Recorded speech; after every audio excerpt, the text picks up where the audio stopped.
Have you got any suggestions that we can do for the word blocking for MSs? Okay, so some of the things are quite easy tips and tricks. So one thing is, don't be afraid of pausing. Okay, so most people don't mind if you pause. Here's an example. See what I mean? So it's okay to pause. So even if that word isn't there instantly, just take a second or two, just chill.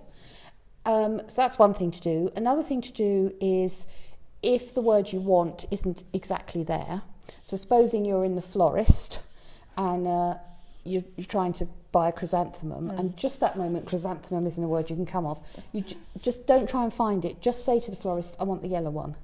So if it's kind of out of reach, don't try and search for it, just find another way of saying it. And if you're very fatigued, or it's a particularly bad day and you can't find another way of saying it, say, I'm just going to come back to that later. Just leave it.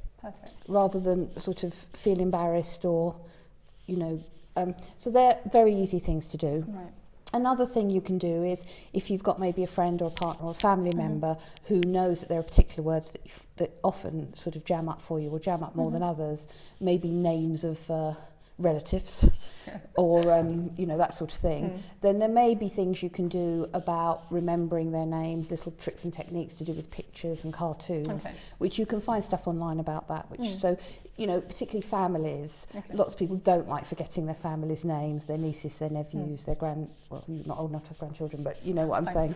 But I mean, there are people with MS who do have grandchildren, and for them that's a particularly quite bitter for them, quite upsetting that they can't remember the family's name. So it may be for